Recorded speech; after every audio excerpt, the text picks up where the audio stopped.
All right, if there are no questions, just a couple of quick kind of cleanup points before we start.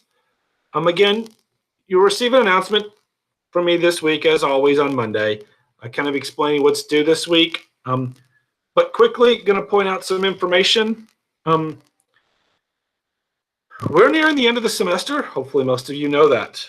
The drop date has passed, so all of you who are in the class are here till the end. So let's kind of discuss how many possible points are available. Of just kind of, if you look at the syllabus, there are still about 700 possible points available. That's 3 homework assignments, 7 quizzes, test 3, and the final exam. So it gets us 700 possible points. If you look on the syllabus, it's where all the information about how I grade this class will be. Nothing's going to change. On the syllabus, it will tell you how many points you need for an A, a B, a C, and a D. So please look at that and understand at the end of the semester, that's how grades will be assigned. Okay, I tell students every year, I don't give grades, I just assign them. Okay, so at the end of the semester, I'll look, see how many points you have. Based on how many points you have, that's the grade you'll be assigned. So please keep up with it. Don't, I guess the old statement is don't fall off the ball now. I said it's important to make sure we get to the end of the semester.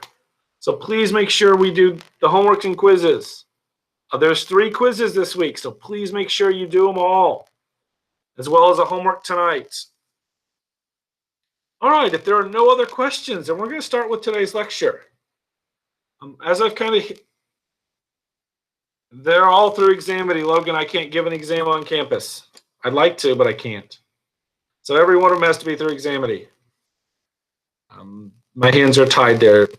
It's not my favorite usage any more than it is yours, but that's the hand we were dealt, and nothing I can do about that, or nothing I'm supposed to do about that. So if this is an online class, I can't do it, but only through Examity.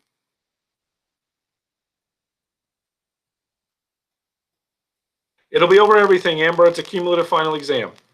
So it'll be everything from the very beginning to the very end. Actually, that makes life a lot easier. You'd be shocked at how much you actually know from the entire semester. I know you're kind of going, believe me, actually students do a lot better on the final exam than they actually believe. One of those kind of weird things. Did you actually be home? Nope, Galib, there's no equation sheet. You'll have to know them as is. I try to keep things easy for Examity, so there will be no equation sheet, because I don't want to deal with a lot of issues there. The more rules I allow you to have, the painier they get. The final will be 80 questions, so it'll be double. So it's worth the same. It's worth 5 points a question, just like always. Is that right? Yeah. Sorry, I was just trying to do my math in my head. That's a bad thing to do. Any other questions? Nope, you're not exempt. That is not this class. You have to take the final just like everyone else, Logan. There are no exemptions to the final. So the final is, if you have an A going into the, you can try. I know some professors do that. I don't. To me, the final is kind of the culmination of this class. It's a way for you to show me what you've learned. That's also a way I use it to replace. Actually, I think they do it if you have Foundations of Business now. I know one professor in Foundations of Business does that. Finals worth 400 points.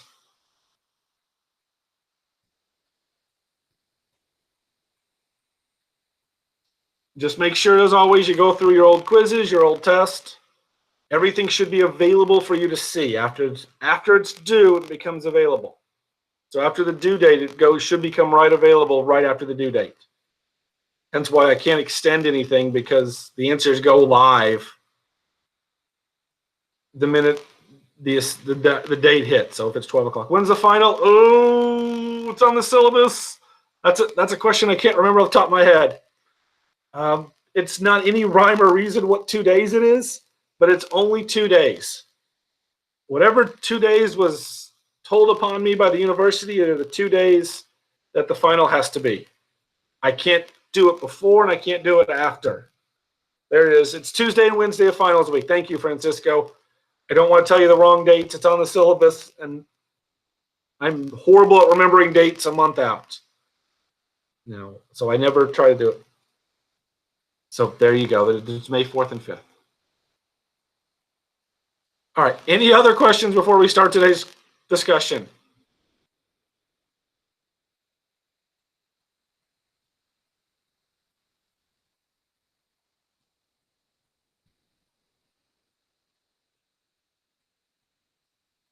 Yes, you will have a test over this. It is a Wednesday. Correct. The test on this is a Wednesday. I think it's April 30th, something like that. And then there will be a special Friday session of this class to ask any questions before the final exam. So I will hold a special Friday section to answer questions about material, usually from test 1 or test 2 that you may have forgotten.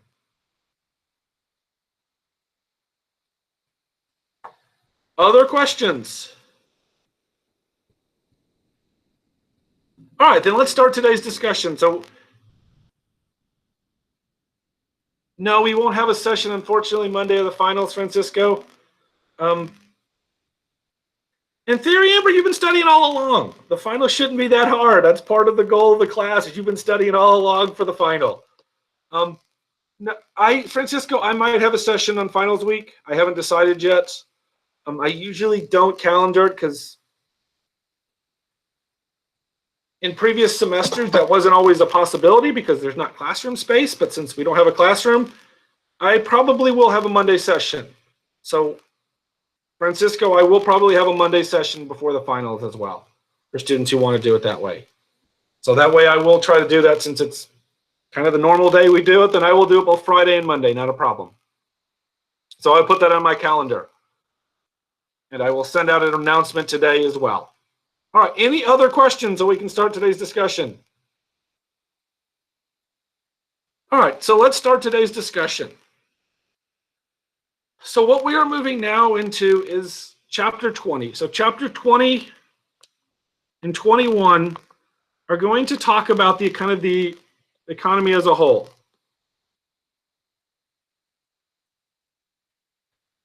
Up to now, we've kind of hit and miss what we've talked about. We've only kind of focused on certain areas of the economic picture. We've kind of focused on unemployment, or we focused on growth. What we're going to do now is kind of put them all together in this kind of giant model. And so what we're going to talk about, and I try to be very careful about this, is we're going to talk about what we call economic fluctuations. Some books use the term business cycles. I try to stay away from that term. I know I will use it, and I apologize for it. But when I was taking economics, and that was the term drilled into me, when I was taking economics as a graduate and undergraduate. But the proper term is fluctuations, because a cycle implies regularity.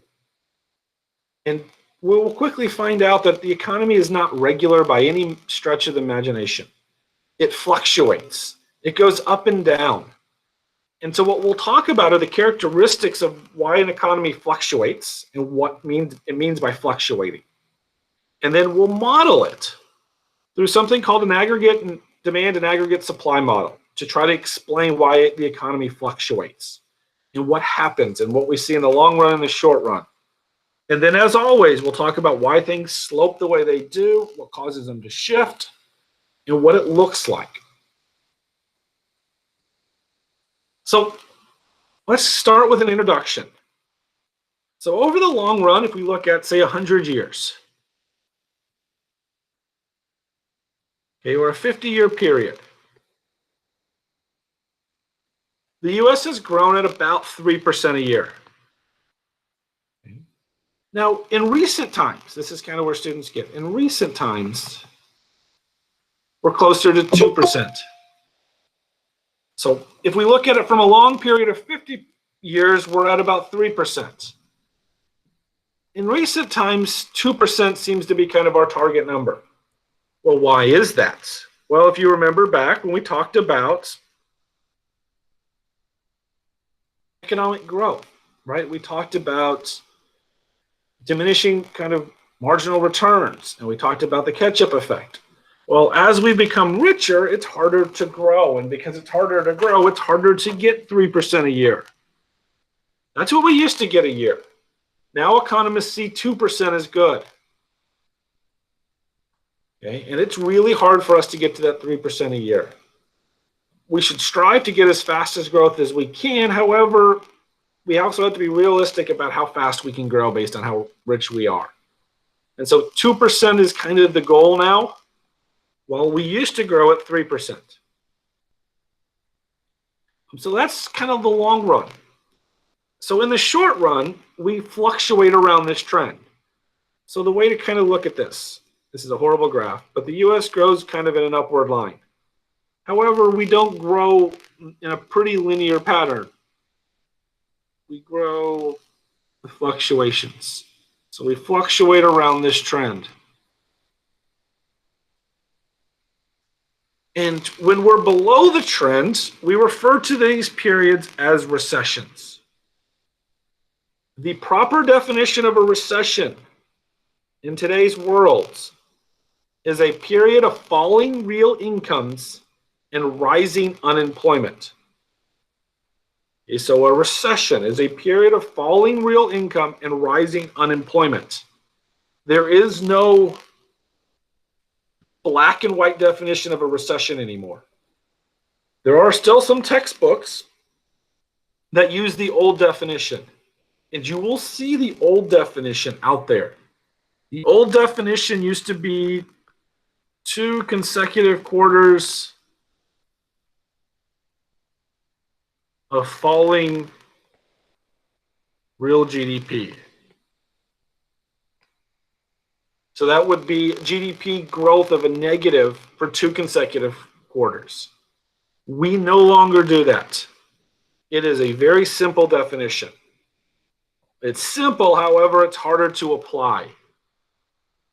The people responsible for conducting macroeconomic research is a group of economists that is referred to as the NBER, the National Bureau of Economic Research. And what they do is they determine recession starts and end dates. So they will determine when an economy begins a recession and when it ends a recession. And they do this so everyone has the same dates. So we all know when a recession starts and when it ends. So that way, as economists, when we're doing research, hopefully as media people, when they're talking about recessions, we're all talking about the same economic time period, not some made-up time periods where they think there was a recession. A depression is a very severe recession. There is no classification of it, and there is no actual official definition of it. Nobody declares we're in a depression. That's a kind of a hyperbolic term. We kind of talk about it as economists to keep it kind of on a historical perspective. We used to use the term a depression a lot more, but economists no longer talk about depressions. We just talk about recessions. So, however, it would be odd to talk about the recession of 1929 because most people refer to it as the Great Depression. But simply just remember that a depression is a severe recession. So in class, we usually just use the term recession, or economists do. However, I do make reference to, yes, there are these periods of U.S. history that have already been defined, and we can't go back now and redefine terms. So we call it the Great Depression to fit kind of historical context, because we know we're part of the world as well, and I can't change that term.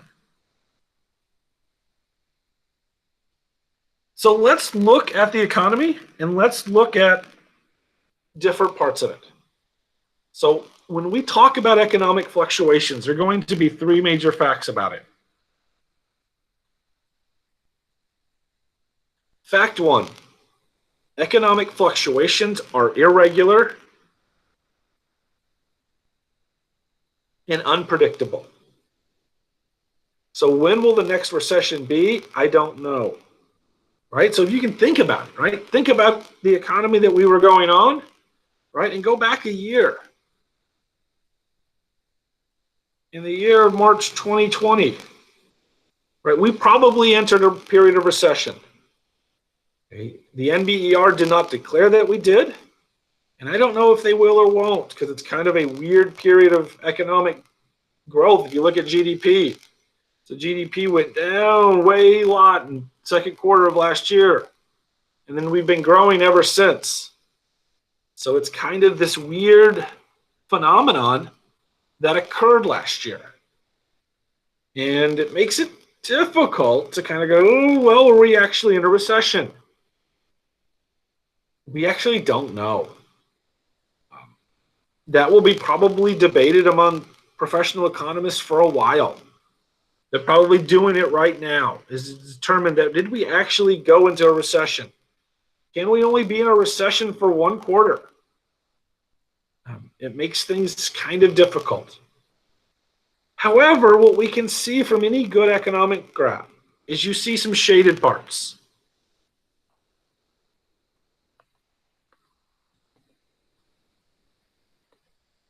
So you see these areas shaded in gray. These areas shaded in gray are recessions. So the areas in gray are recessions. And the average recession in the United States lasts about 11 months. So recession typically goes on for about 11 months. This one is 9 months. This one's 18. This one's, I think, 9 months. I think this one's 12, 9. I think this one's like 15, and like 12. So you can see that recessions are relatively short in duration, or at least shorter than you probably think. Correct. The March 2021 was because of COVID, but nobody could have seen COVID coming, right? It was hence irregular and unpredictable, right? If we were sitting in this class in January of 2020, probably nobody would have predicted a recession was coming in 2 months. And so it's hard to predict these recessions, but we just know they happen. And you can see there's the fall in GDP. Right? You can see GDP is falling.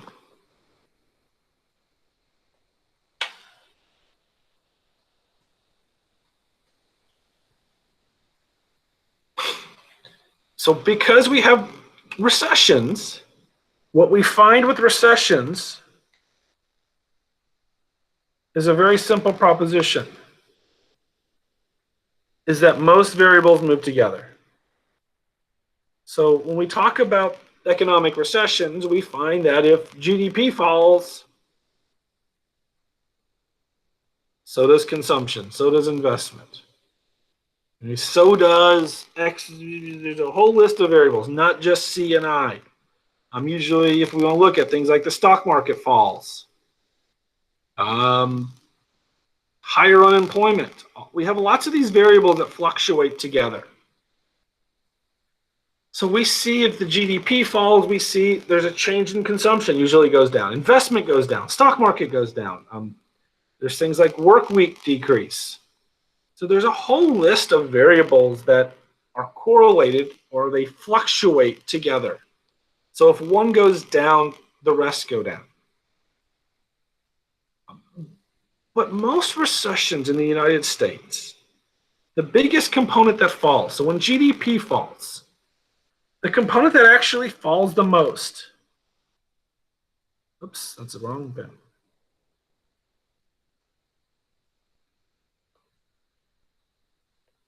Is domestic investment. So what falls the most when we see GDP falls isn't consumption, it's investment. And by most analysts, when they look at investment, they find that it makes up somewhere around 2/3 of the fall. So if GDP fell by $1 billion, actually it'd be probably closer to $1 trillion now, then we would find that about 666% of is that investment fell by about 2/3 of $1 billion, 0.666 repeating of $1 billion. And consumption probably fell by the other third. So we find that most of the problems with GDP decreasing is an investment issue. And we'll talk about why we see investment fall. And we'll talk about kind of the ramifications of that. But the goal is we see GDP fall. 9 times out of 10, it's investment that has fallen, right? That's what businesses are buying in inventories, new capital, machines, tools, and housing, purchase of new housing. And if we look at the same thing in 2020, we actually probably will see a little bit more consumption fall than normal. As people hold up in their house, they didn't spend any money, so consumption fell a little more than normal, but investment will have fallen as well.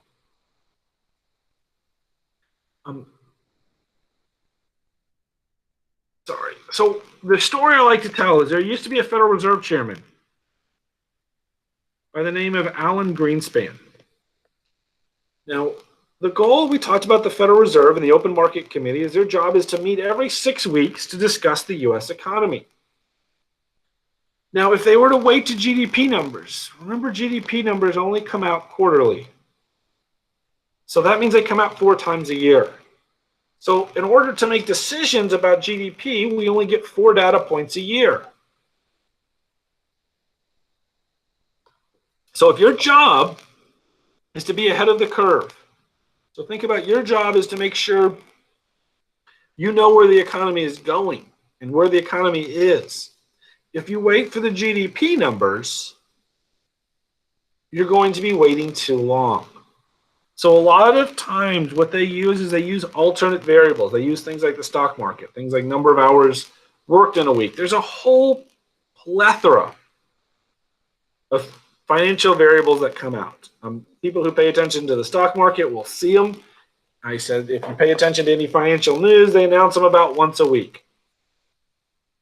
However, Alan Greenspan, he was Federal Reserve Chairman for about 20 years. He had a unique variable that he liked to look at.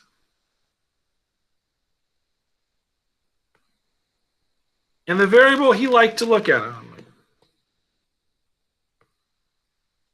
is he liked to look at underwear sales.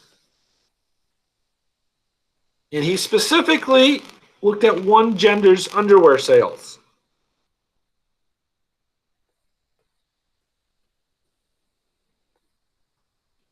So what Alan Greenspan did is he focused on men's underwear sales to tell him how the economy was doing.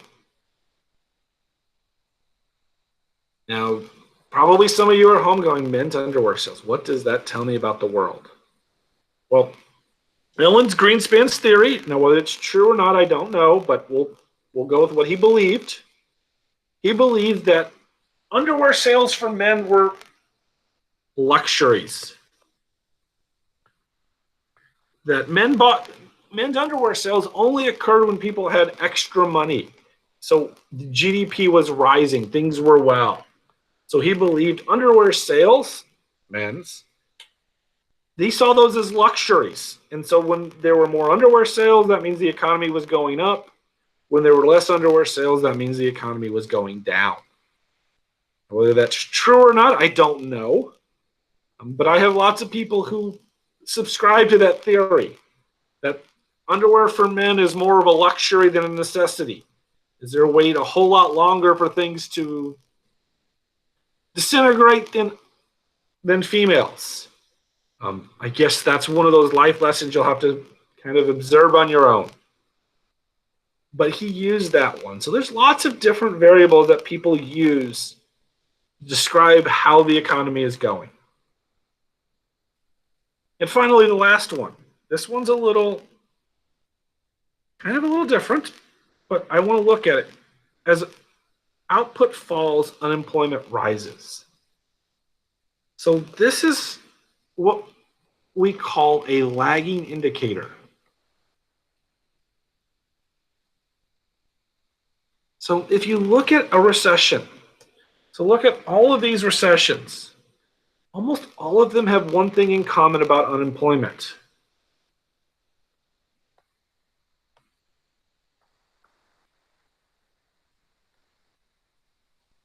The unemployment peaks after the recession is almost over, or is over, actually. Unemployment peaks at the very end of the recession. Well, why is that? Well, employers don't want to let people go. Okay? If you're a good worker, an employer doesn't want to let you go. They want to keep you as long as they can. So what they try to do is try to hold out as long as they can during a recession. However, the problem is, as the recession becomes longer, they can no longer afford to keep as many workers. So what happens is they start to lay off, and they continue to lay off until times get better. Well, times don't get better until the recession has ended. So they will continue to lay people off the longer the recession is. So what you should notice about unemployment rate is that usually the longer the recession, the bigger the jump. So since this was kind of a small recession, we don't have nearly the big jump. Compared to, say, 2010, we had a really big jump. Right? 75, pretty long recession, pretty big jump. Pretty big jump in 82. So as we get a longer recession, unemployment rates should grow more. And that makes sense if we go back to the theory that businesses try to hold on to their employees as long as they can. And as you can see, this is right before COVID hit. So in 2020, right, we talk about how the unemployment rate was really falling, if you remember, in 2020. As we were talking about how the unemployment rate was almost at all-time lows. Well, right, you can look at it and see you're pretty close to the bottom, at least from 69 to 2019. So you can kind of see where the unemployment rate has been in the past 50 years.